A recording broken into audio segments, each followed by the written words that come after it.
Full disclosure, I'm Robin Farzad.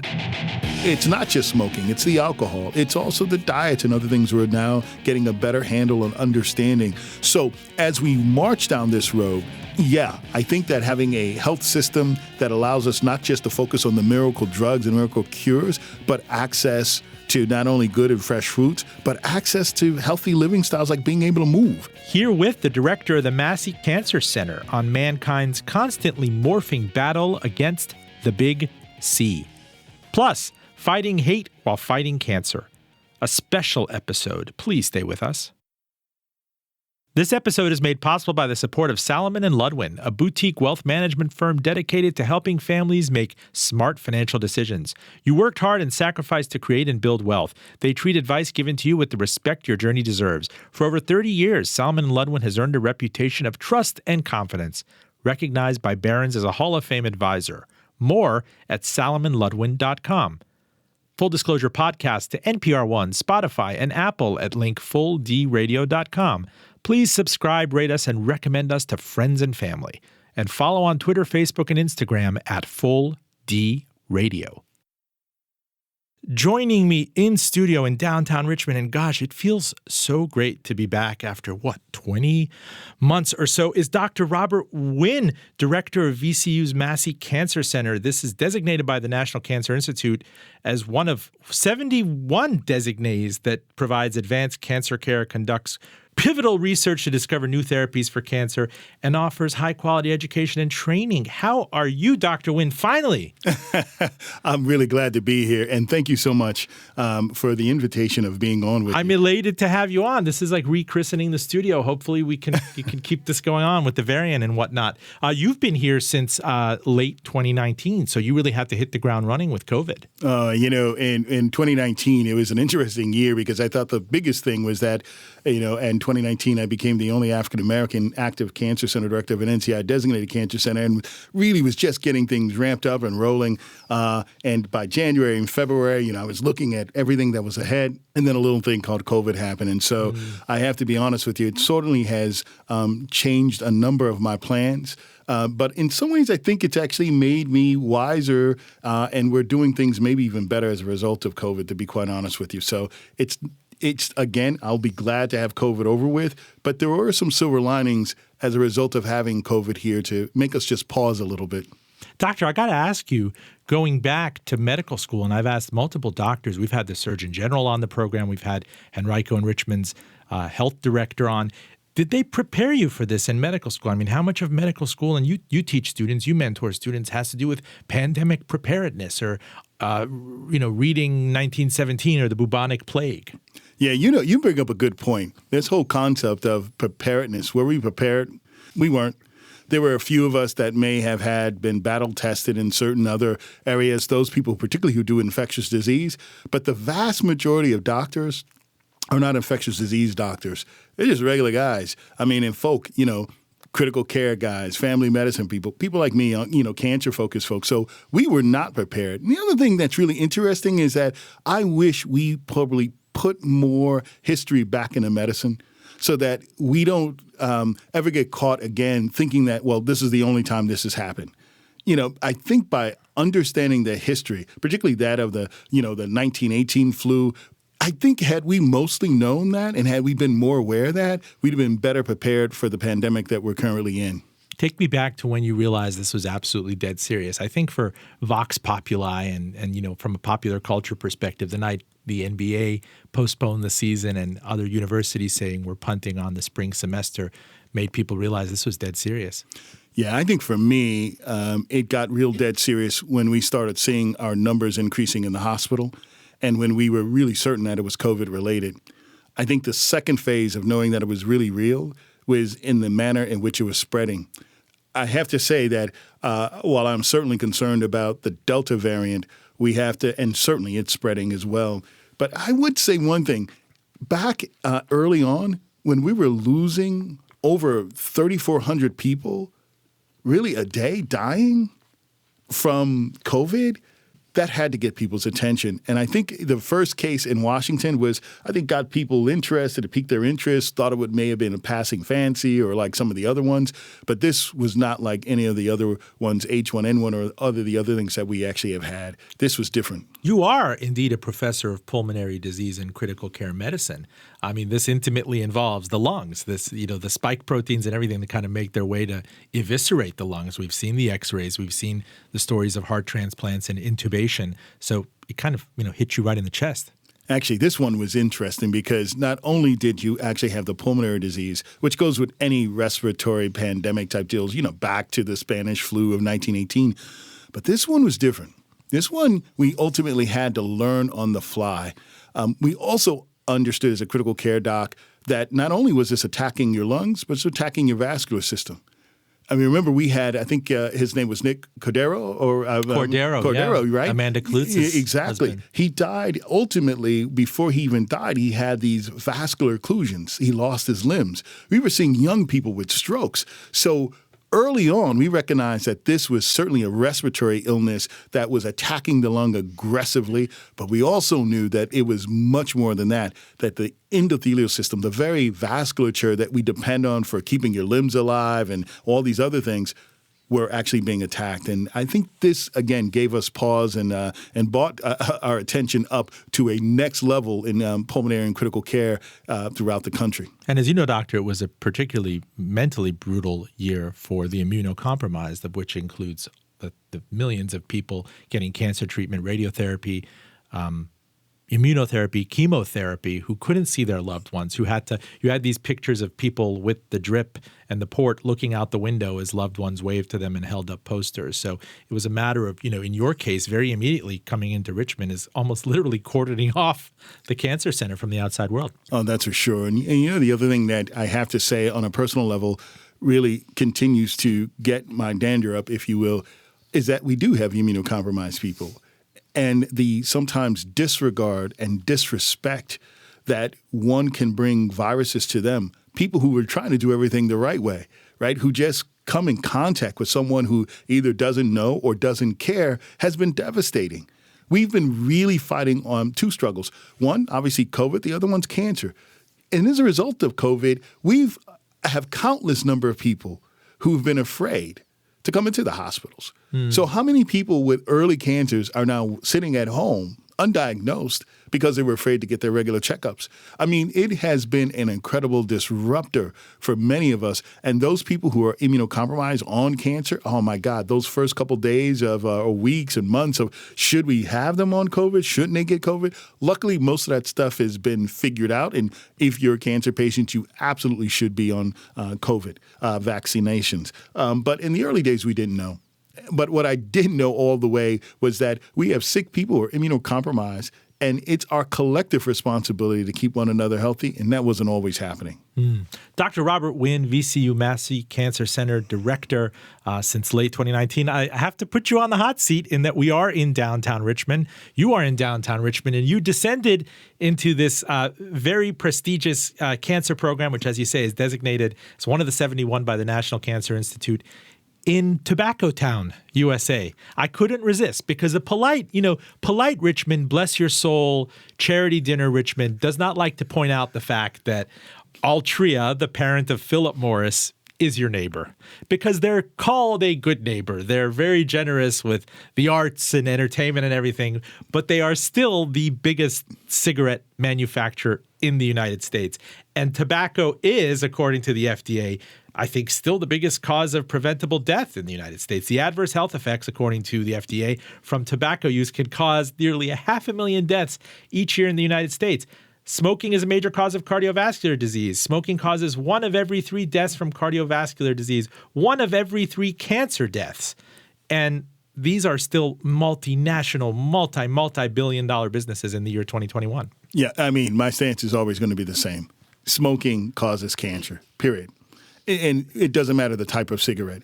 Smoking causes cancer. We actually also recognize something around menthol, right? When it comes to at-risk populations like African American, turns out that the experiment had already been done. That what happens if you ban menthol?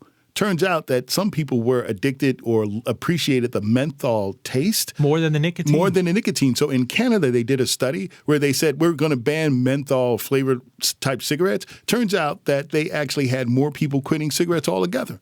And yet, we actually have our companies, right, as you say, right in the backyard, where we're talking about flavored type cigarettes, where we're talking about the menthol cigarettes. So the recent ban is a first step, but not the only step that we need to take in making sure that, my attitude is that cigarettes cause cancer. They do. The data are the data. One can argue about the freedom of choice, and yeah, that's great, but the data are consistent. Cigarette smoking is directly associated to not just, interesting enough, lung cancer, pancreatic cancer. Oh, come on, and all these other ones that, and cardiovascular disease and neural COPD. disease and all the COPD. So the reality is, if we had a world without tobacco, I'd be okay with that. So my son, at night when I'm tucking him in, he comes up with all these existential questions. It could be about war and peace and suffering and the Electoral College. He inevitably asks me how cigarettes are still legal, why they're legal. I think like many things that are still legal, one could even make the argument for around alcohol or all these other things. I mean, the truth of the matter is that why they're still legal befuddles me. But my job as a cancer center director is to continue to lend my voice to understanding that I want to eradicate cancer, I want to eradicate disparities, and I'd like to eradicate the presence of tobacco in the United States or wherever, or globally. To be quite honest with you, I do think that tobacco, unfortunately, is still part of our culture, but hopefully it will become less and less over time. There was a brief kind of fork in the road, especially with Altria, which took an enormous stake in Juul, the big vaping company, which I know you've been following, that you can separate the nicotine from the other 70 or so carcinogenic chemicals. And if you're just giving people kind of freebase nicotine, it's not nearly as bad as the combustible product. But then you saw there was this big blowback with high schoolers and middle schoolers in Juul and pulmonary issues, especially at the outset of COVID. You saw people out there with more time on their hands saying, I wonder if I should return back to traditional cigarettes if we're all kind of on tenterhooks about lung preparedness, right? Oh, no, that's for sure. I mean, it's been an interesting journey. As you sort of say, even with the combustibles, we've seen unusual related lung issues with that. Probably that's about some of the products that are actually inside the pipe as well. So a lot more investigation certainly needs to go on. But reality is, for me, no smoking is the best thing to do. Do you think the FDA is going to regulate down the amount of nicotine in cigarettes? This has kind of been bandied about for a few years. And if that'll have negative consequences or people will seek the big fix elsewhere? Well, I remain hopeful. I think if we can actually start with the menthol, which we have, and remember, if you talked about menthol or flavored cigarettes in the 1970s, 80s, and 90s, and sort of said, well, you're going to get rid of those, and people would have said the same thing. I don't think it's going to happen. I think, again, starting with the regulation of banning menthol, I think we're on the first steps, and I think that there are other things like reducing the amount of nicotine and things that are now possible, but we'll certainly take a consistent sort of effort to try to figure out how do we get the needle moved, if you will. Full disclosure, I'm Robin Farzad. You're listening to Dr. Robert Winn, Director and Littman Chair in Oncology at the VCU Massey Cancer Center here in Central Virginia. You've been here since late 2019, kind of parachuted in right before this kind of once-in-a-100-year pandemic. And a lot of people have been talking about cancers and the immunocompromised. And unfortunately, as you know, in those first couple of months in coming here, what became an elective procedure had to become really discretionary. If a person was going to go in and get a mole or something excised, was watching melanoma or something else, it was really backburnered to some of the more pressing things. People who put off colonoscopies, various procedures, other things, preventive medicine. We know that coming out of this, that a lot of doctors have complained that there's such a backlog of appointments. There is a huge backlog. And Ned Sharpless and folks from the NIH, wrote the paper that sort of said we expect, 10 to 20 more thousand people to sort of die as a result. And that's in each of the diseases as a result of not being able to screen. I think we now are much more aware as we're getting through, I didn't say getting over yet, but getting through COVID, that we are putting on a back to screening campaign.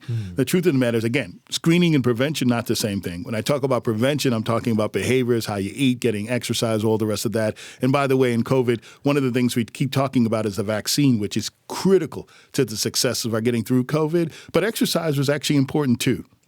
And it turns out that prevention and these things are important. But getting back to this concept of screening, the truth of the matter is we can save many, many more lives if we were more active about screening. And I think that all over the country now, NCI-designated cancer centers, other cancer centers, the American Cancer Society, and many others are actually now shouting at the top of their lungs, get back to screening because we need to.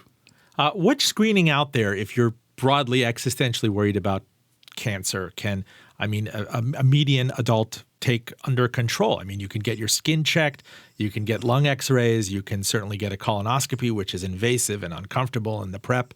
What are things you could do? Do these body scan things, is there any currency to them? Do they work? So here are the ones that I'm going to take the screens that no one should die from. And cervical. We can get tested for cervical screening right now. There's no woman in the United States or no woman on the globe that should die from cervical cancer, and yet it continues to happen. Lack of screening. So we're going to be pushing the envelope and figuring out. Is this an OBGYN pap smear that can detect chiefly? That's right. Just a pap smear. Or we're actually moving and hopefully moving the needle to swabs at some point where women can actually do it in the privacy of their own home to make it more reliable that they can get screened. Screening matters. Second, colorectal cancer. People talk about, oh, my God, I have to get a colonoscopy. Right, but that's not the only way. This is where you get the FIT test and the Cologuard. So the old school thing of thinking that there's only one way of screening, particularly for cervical and colon, are out the door. In fact, the numbers would show that those states that adopted the ACA, the expansion, and expanded, and it ultimately also expanded, screening programs, saved lives relative to those states that chose not to go be part of the ACA or the expansion programs. So the evidence is not debatable. We know that screening in some ways can certainly help, particularly around colorectal, cervical. So let's get to the other ones. Breast cancer. Breast cancer definitely has been seen to show and save many lives of women, as well as lung cancer screening now, which, when I trained back in the old centuries in the 80s and 90s, we used to actually talk about screening for lung cancer. And there were a bunch of trials, the Mayo clinical trial, that showed that screening was of no use. In fact, the x-rays that we were using and the sputums we were using were they were of really no use. But the low-dose CAT scan, we're asking you just to sit into a CAT scan, not even for X number of minutes, to see whether we can figure out a spot on your lung and whether that spot is actually going to grow. That takes almost no time. So when it comes to prostate cancer, lung, skin cancer, there are many cancers that we can screen for. But let me be honest, there are a couple we can't. And this is where sometimes I think the hopes of modern-day medicine actually gets confused with our reality and our capabilities. We can't screen for pancreatic. That we can't screen for. Many of the neurocancers, the astrocytomas and the glios, we can't screen for those. Hopefully one day we will, but at the current moment, those ones that we can screen for, there is no excuse for none of us to not get screened. Let me ask you, what should you there's so much to unpack here. I'm thinking about colorectal cancer. This is a matter of catching precancerous polyps in the large intestine. And if you could essentially nip it in the bud early, you have a huge chance of prevailing against the malignancy down the line. But there's been a tremendous amount of confusion over when insurance covers it. Should it be 40, 45 for a male? What if you're an African-American male with a higher risk factor, family history? There isn't a one directive out there that says vehemently 45-year-old males should have this covered by their insurance companies for a full, even if it's invasive, there's nothing that beats an invasive colonoscopy. There's a lot of confusion even among my cohort. I'm 45.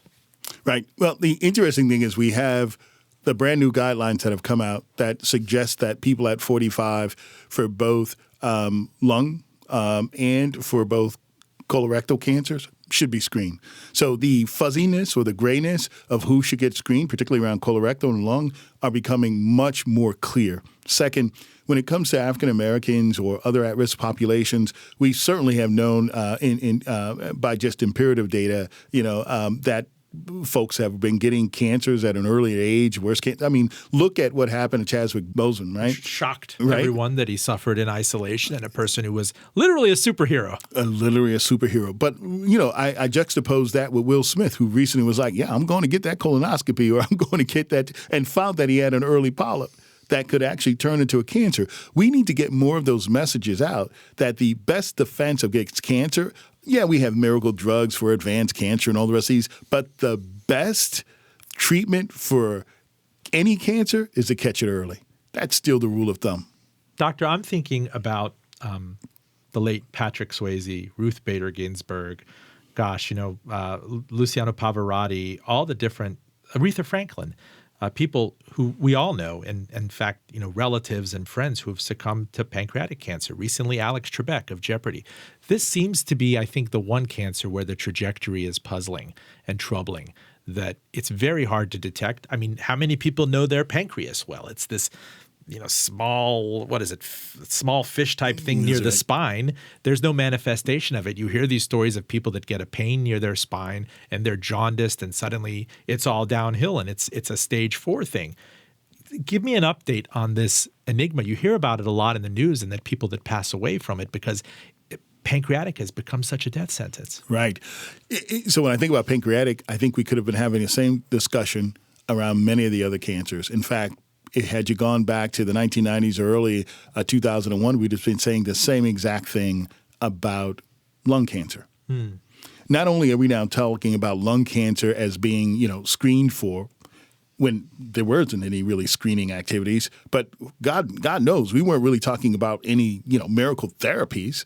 We only had one. So this is the importance of research.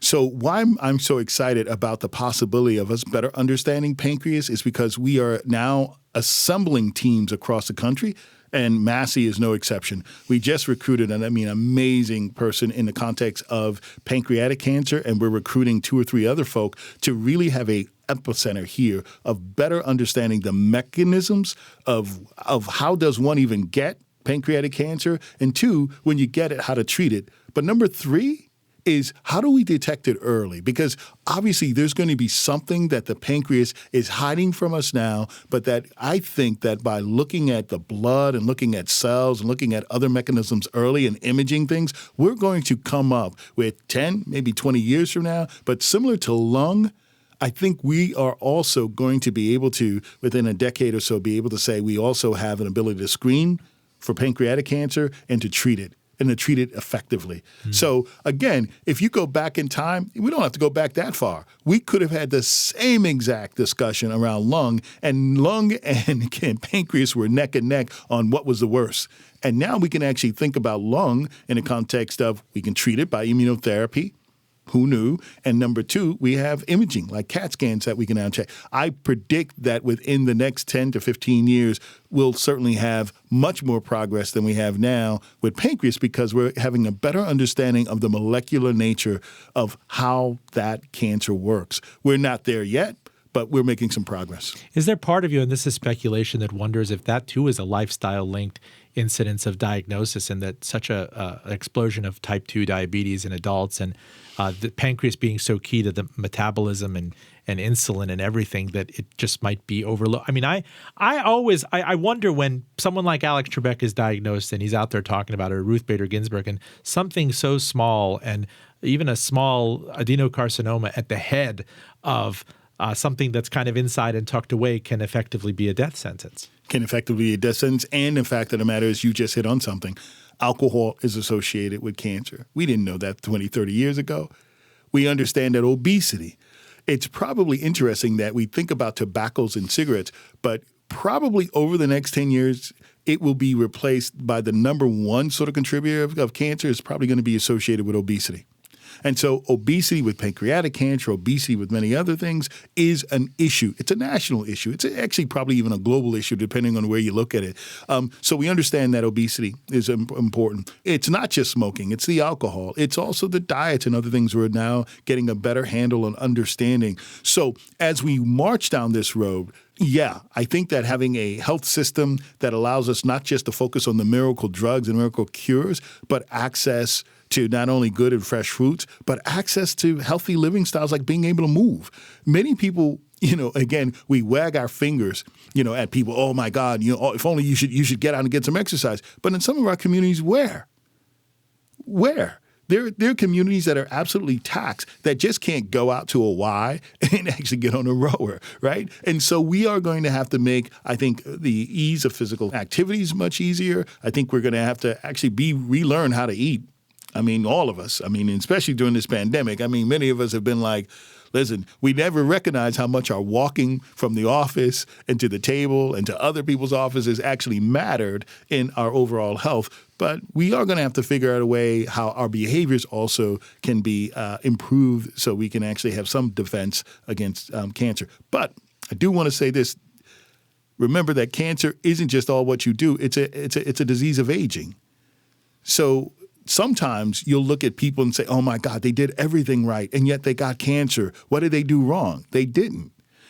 Cancer, by definition, is also a chronic disease of aging. So when you get into your 80s and 90s, it's not unusual that you'll see people with cancers. They died from other things, but they were living with cancer. So I just want to dispel this myth that health is not the absence of cancer cells in your body, or health is not the absence of disease. It means, how do you keep that in proportion?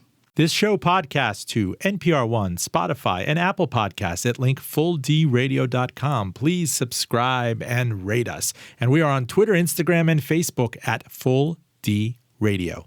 If you're just joining us, we are talking to Dr. Robert Winn. He is director of the VCU Massey Cancer Center. It's one of 71 National Cancer Institute designated centers that provides advanced cancer care, conducts groundbreaking research to discover new therapies for cancer. It's really, it punches above Richmond's weight class, if you will. It's a very prestigious thing to have here. Tell me when you got the call, how you were recruited to come here. You were in Chicago before this. I was absolutely in Chicago. And so I had gotten a call that said, Rob, you should really look at VCU Massey. And I started going, well, that's in Richmond, right? And they were like, absolutely. And I said, okay. I had known about the history and decided that I had already was looking at other cancer centers around the country. But when I came here, it was just an amazing fit. I mean, I met the people, I met the doctors, I met the people from the community. And importantly, I think I had a personal connection. My grandmother is from just outside of Middlesex and moved from Virginia to New York when in the 40s. She moved because, in her words, at that time, Virginia was just, in her words, just, she's still from Virginia. She says it was just a different place and not exactly a place for her. So when I started looking, I told her that I was coming back to Richmond. I think she was worried in the beginning. She was like, why would you look there? And I said, listen, because when I went there, they have an amazing institution. And most of all, I've never had a president of a university ever tell me that the most important thing for him is, yes, that we get amazing scientists here. Yes, that we get these esteemed awards around grants, but that we do something for the community. That I had never heard. And so literally I was sold that this was the right place for me. I have to ask you, there are people that must have brought up the old bones that were unearthed in a well at the Medical College of Virginia. This is going back in the 90s, if you will. And the huge traumatic conversation about racial reconciliation and justice that we had just as you got here. The monuments went down, the street was erupting. Things that were kind of politely swept under the rug before you are really in sharp relief now. Oh, man, talk about the New South. We are in the midst of that. And, it also uncovers this whole concept of, as we're getting through COVID, the mistrust, right? People may not know exactly what was happening in those wells, but you still hear stories of why African Americans would say, don't go near those hospitals because they might take you. Right? One thing I wanted to make sure that as we were going through this COVID that really dawned on me is that we blame the victim a lot. We talk about, well, why don't those people actually want and trust this miracle drug that we have? Well, there are lots of reasons why they shouldn't, most of them historical. And the historical reasons, we try to sweep them under the rug. Most people may not know the names of, for example, Tuskegee, but they know that they have some sense of distrust for the medical system. So for me, coming into Richmond, knowing its history, knowing why my grandmother left and said, I'm never coming back to Virginia, and actually having an appointment at VCU Massey meant the world to me. It also meant that it was an opportunity of many of the other cancer centers. The place that the first or the African-American, second only African-American in the 50-year history of the program, ever gets in a VCU Massey at Richmond was not lost on me. For background, back in 94 when the Contos Medical Science Building was being constructed at the old MCV, which is now VCU, workers discovered an old well believed to be constructed before the Civil War. At the bottom of the well were human remains and other items that were sent to the Smithsonian Institution for study. It's been determined that the majority of these 44 people's remains that were found are of African or African descent. And so, in the quote going back from one of the archaeologists, these are people who we knew were enslaved, people who would have built this city, who built MCV, and whose bodies upon which the medical sciences now rest. Yeah, I mean, wow. Right? It's a heavy thing. And for you to come here as the first African-American director of Massey Cancer, and the second in the nation was crazy, right? Right. But think about what you just said, and also that most of our modern day surgical gynecology also came from the experimentation on African slave women because J. Marion Sims and others at the time felt that they sensed pain different than whites. And so this is a consistent story of how African Americans and those people during the time were seen as being lesser and having differences. The crazy part is in 2016, I believe, they took a group of students, medical students, and says, are there black and white differences in skin thickness, or are there black and white differences in, more recently, in pain sensation? And the vast majority of people still said yes. That means we're not doing a good job of telling people that it's not so much our skin tone and our biology, but it's the structure and place in which people live that causes the differences in our outcomes. That is the critical piece. People tend to talk about African Americans having more comorbid diseases, and they usually say, well, it's their behaviors. Come on, quit playing. It's all the stuff that was associated with the redlining things of the 30s. You just described some other things of the urban renewal programs in the 1950s that took many of these robust communities and just chopped them at their knees, that are contributing to structures that contribute to, more at-risk sort of diseases. So I want to make sure that we are bringing this back to biology certainly matters to some extent. I'm not going to say biology doesn't matter at all, but the life expectancy and your outcome and your overall health, your zip code determines your ZNA, your zip code and neighborhood of association is a much better predictor of that, right, than your DNA. And to me, what you just described, the issues around J. Marion Sims, the issues of this well, the issue of living in an environment where you don't have access to these things also play into why certain populations have higher, quote, risks of cancer and are dying from cancer more frequently. We learned this through COVID, too. It wasn't that African Americans, interestingly enough, were different than white folks and were more susceptible. We looked at, polymorphisms. What we found is just your place in space, that insurance predicted a better outcome, just like it does in cancer. That education attainment predicted a better outcome, just like it does in cancer. And so we also have to be mindful that the science and the hardcore basic sciences and the scientific miracles also have limitations. And so when they're limited in those blind spots, this is where we have to get back to looking at communities. And that's the freshness that we've brought to this cancer center. And that's the message that both the president and the board and the Massey board and other people really were aligned with. And that's bottom line why I'm here. You saw the stat a week ago and kind of underscores what you said with ZNA, but U.S. life expectancy plunged in 2020, the year the pandemic broke, especially for Black and Hispanic Americans. You saw it multiplied in the largest drop since World War II. You're not supposed to see these things happen. It's right, but an ongoing trajectory. I mean, I'm from Iran, and I talked to my dad about his dad, and you'd be lucky to have survived a heart attack or 58 or 59 and make it to 60. God bless my dad. He's 84. Croup almost killed my dad at age 2. My son, he got a steroid injection. He was out of the hospital. We're all supposed to be kind of riding this longer life expectancy trajectory together, but we're really not. We are so not. And I think that if COVID has done us one favor, it's to put a brighter light and an exclamation point on that very issue. However, it's not all doom and gloom. It actually also speaks to the fact that if we do pay some attention to place and space, if we do pay attention to how we can make screenings more accessible, how we can actually make the miracle drugs that we have more affordable and more accessible, we can actually reduce the gap. Now, listen, from 1990 to 2016, 2017, the black-white disparities of death from cancer shrank from roughly about 33% back in 1990 to 14%. What that says is that we can make progress when we actually put our mind to it.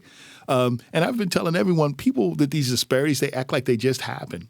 You know, in 1918, there's a pandemic, but you remember there was the biggest race wars around the country too. The Tulsa, right? You had the Elaine, Arkansas. You had all the stuff that was happening in Chicago and D.C. So where people were literally being killed in the streets, literally. So don't tell me that this is the first time that we've had a pandemic, right, and this racial unrest. It's always been here. In fact, when people talk about health disparities, I tell them, go back to W.E.B. Du Bois's paper. It's called the Philadelphia Paper in 1899. He actually, quintessentially, is one of the best sociologists of his time, described exactly what we have today, this inequity. So we know what the problem is. We've been studying for, God knows, 100 plus years. We even know some of the solutions. The issue isn't that we don't know disparities exist, that we don't know how to reduce them. It's we haven't had a consistent will to do so. And we're hoping that by leading local efforts here at VCU Massey, that other cancer centers throughout the country and other health systems will actually pay more attention to the social determinants of health, our communities, and that medicine can get you 75% of the way there, but gaining trust is something different. Dr. Robert Winn, director of the VCU Massey Cancer Center. Welcome to you, my new neighbor. I'm so lucky that my town has you. And please consider this an open invite to come back on.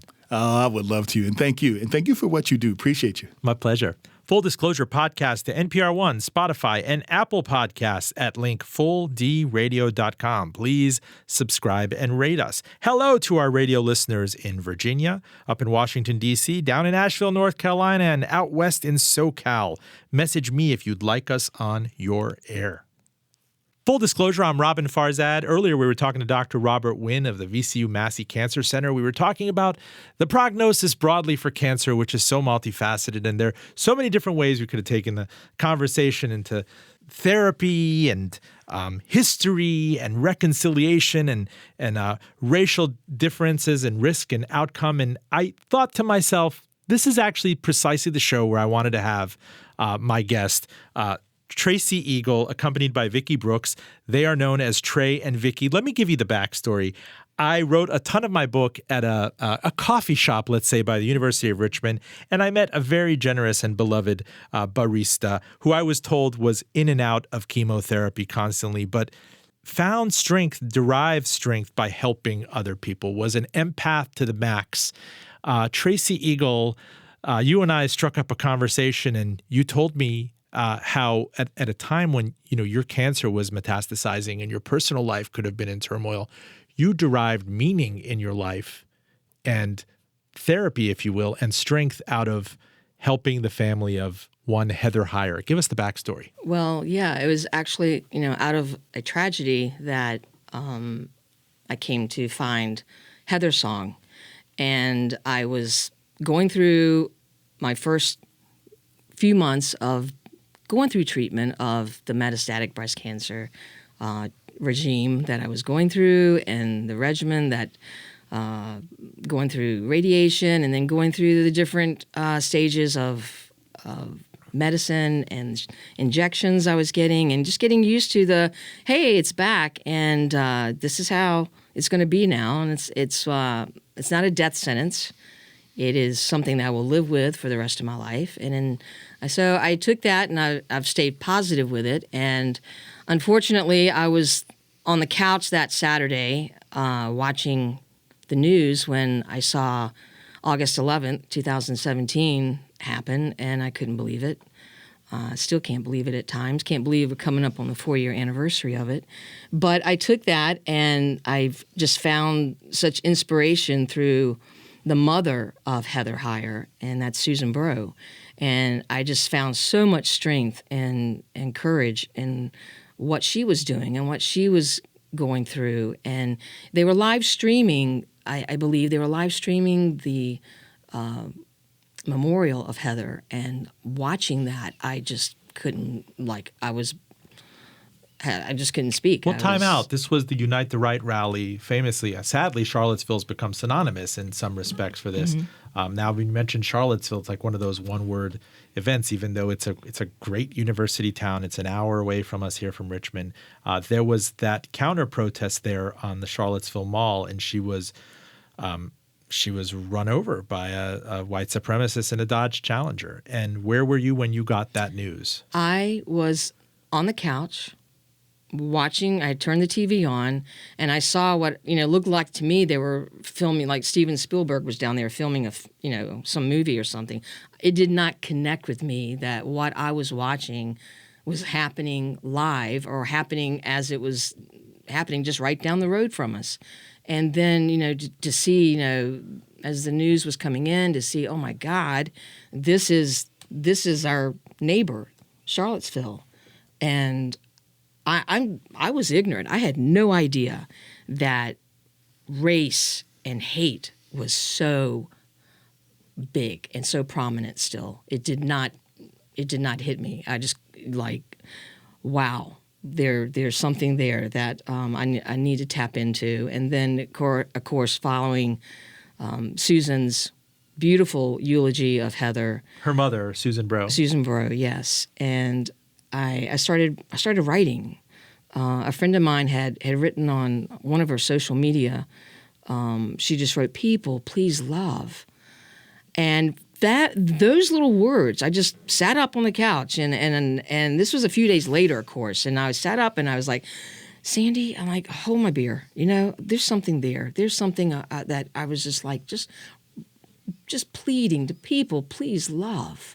And at that time, I just wanted to hug Susan. I wanted to hug all of Heather's friends, and I just started writing this simple little song of loss and love and forgiveness and people, please love. And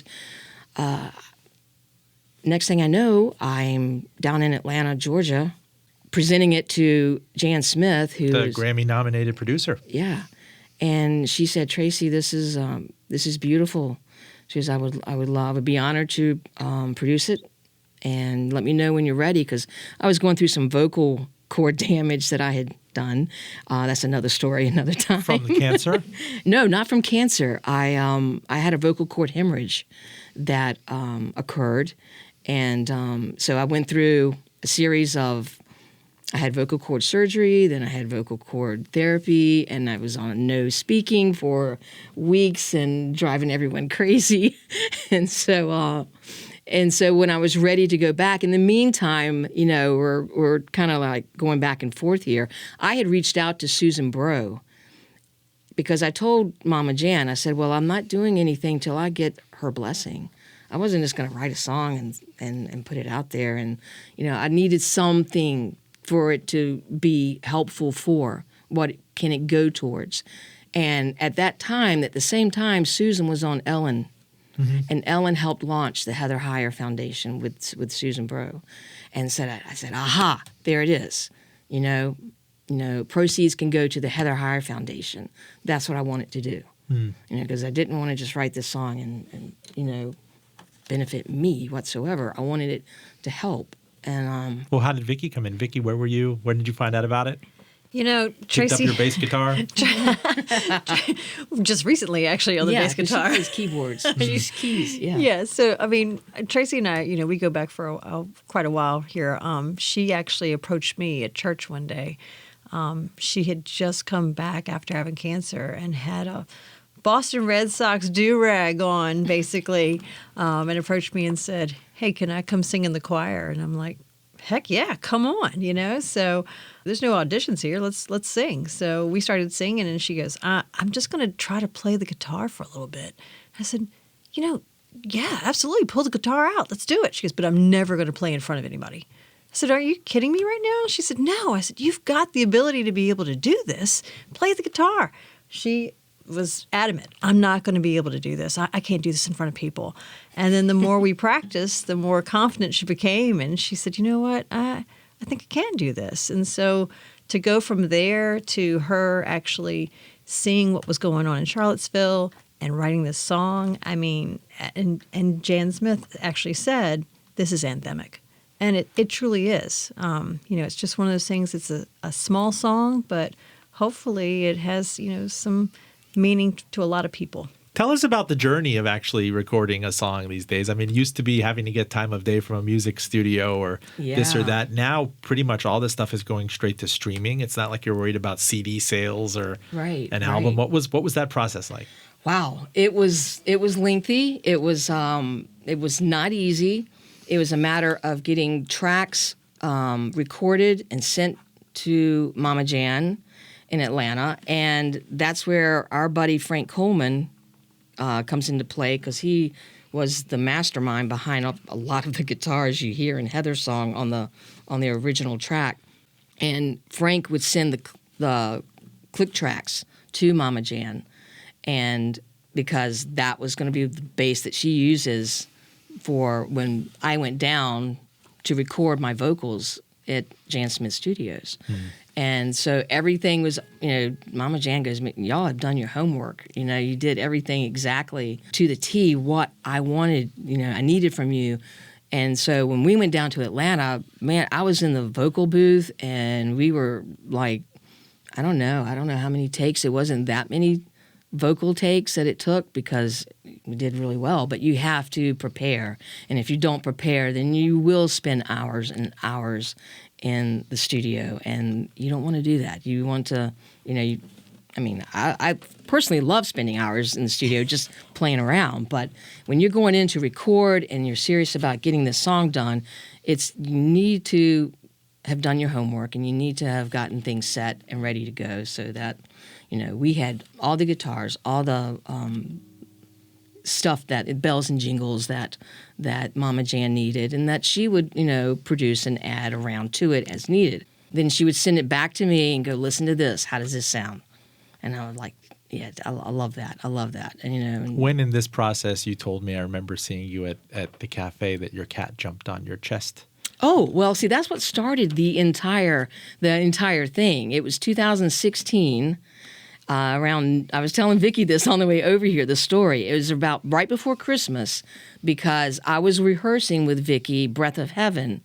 And I was like, God, Vickie, I'm sorry, I can't get under those notes. I said, Herman, that's our Tuxie cat. I said, Herman jumped off my chest.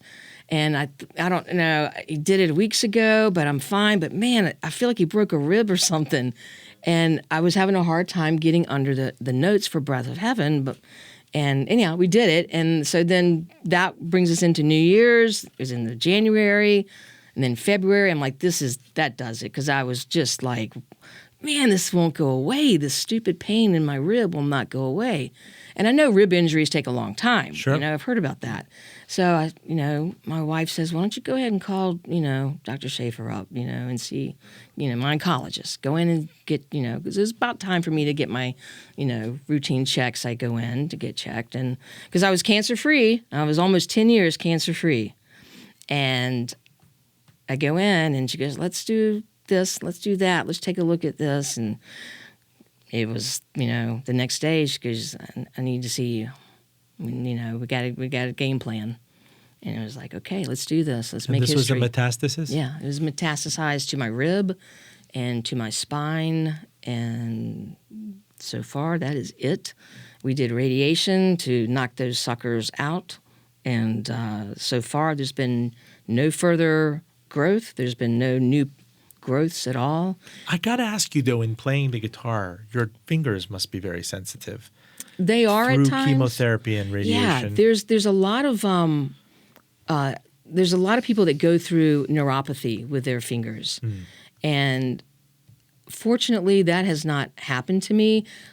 What I go through, and Vickie can attest to this, is I get rib pain still, and after I've been sitting and playing too long, I'm like, oh my God, I need to get up and move around, because that's something I'm always going to have.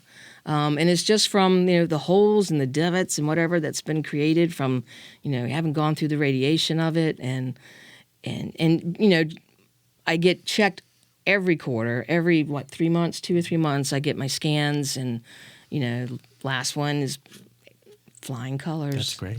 Well, I, for one, am quite inspired in our conversations, and you approach me, you know my cold brew order and everything, and you heard me on the radio, and I'm inspired by how, at a time when I think you were absolutely justified to close off the world and concentrate on yourself and your own physical health, your rib cage, your examinations, your white blood cell levels, your mental health, you found strength and meaning, and you gave someone some degree of kind of immortality in helping her memory and helping her mother.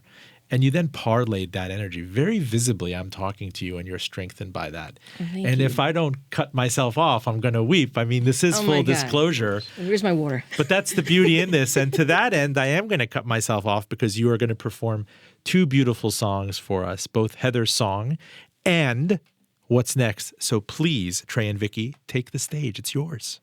Thank you.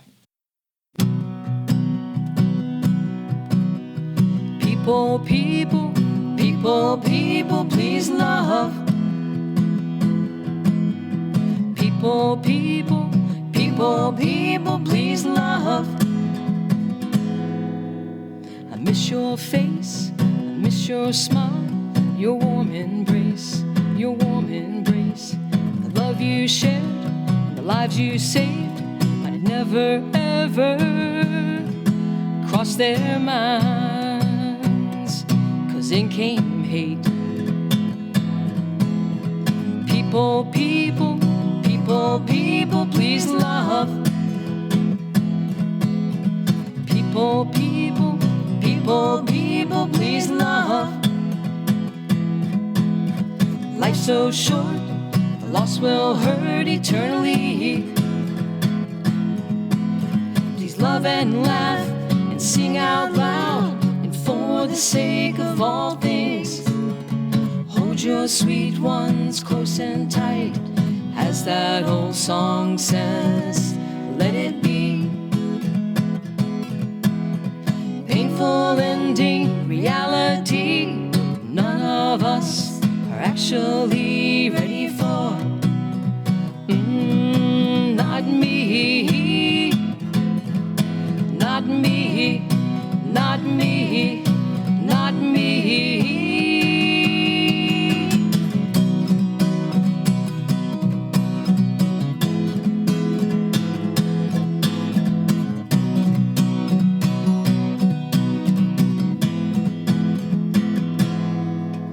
Now we see your face, we see your smile, the world's embrace, the world's embrace. We share your love, night and day, we always pray, no matter what they say. No matter what they say. Now here comes love, sweet love, amazing love. Now sing it. People, people, people, people, please love. People, people, people, people, please love. Life's so short, the loss will hurt eternally. Please love and laugh and sing out loud, and for the sake of all things, hold your sweet ones close and tight, as that old song says, let it be. Let it be, let it be. Lord, let it be. God, let it be. People, people, people, people, please love. People, people, people, people, please love.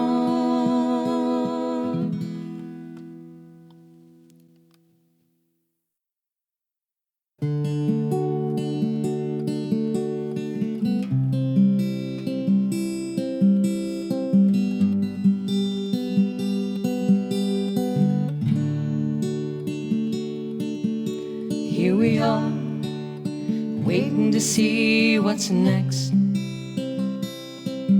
Here we are, waiting to see what's next. trying to show the real world real love and respect. But where do we go and where to begin? Are we leading the cause or just falling in? What's next?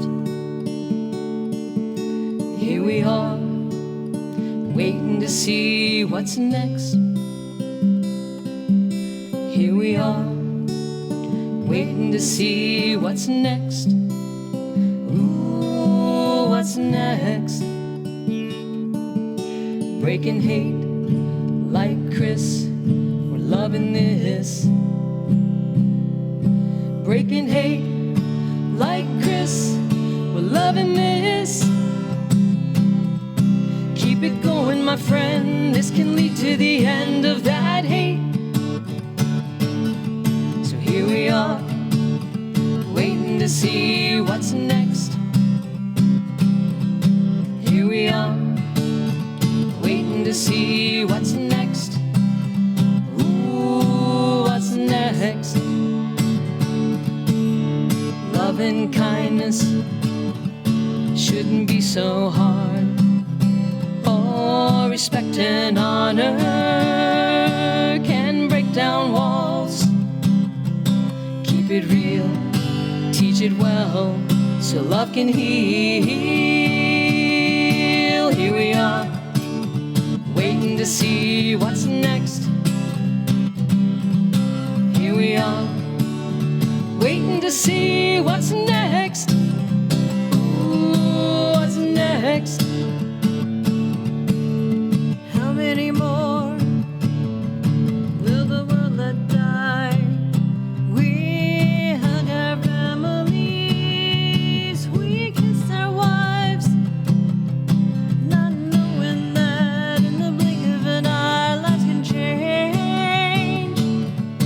And a piece of us dies, and a piece of us dies. It's time to save another sister or brother from killing each other. It's time to save another sister or brother from killing each other. What's next? Here we are, people loving each other. What's next? Here we are, trying to help each other. What's next? Here we are, making a difference. What's next? Oh, what's next? You were listening to Traci Eagle and Vickie Brooks, known as Tray and Vickie, with Heather's song and What's Next. It was such a pleasure to have you on. Thank you. Full disclosure, special thanks to engineer John Valentine. We podcast to NPR One, Spotify, and Apple Pods at link fulldradio.com. Please subscribe and rate us. Hello to our radio listeners on WERA 96.7 FM. Get in touch to carry us on your station. I'm Robin Farzad.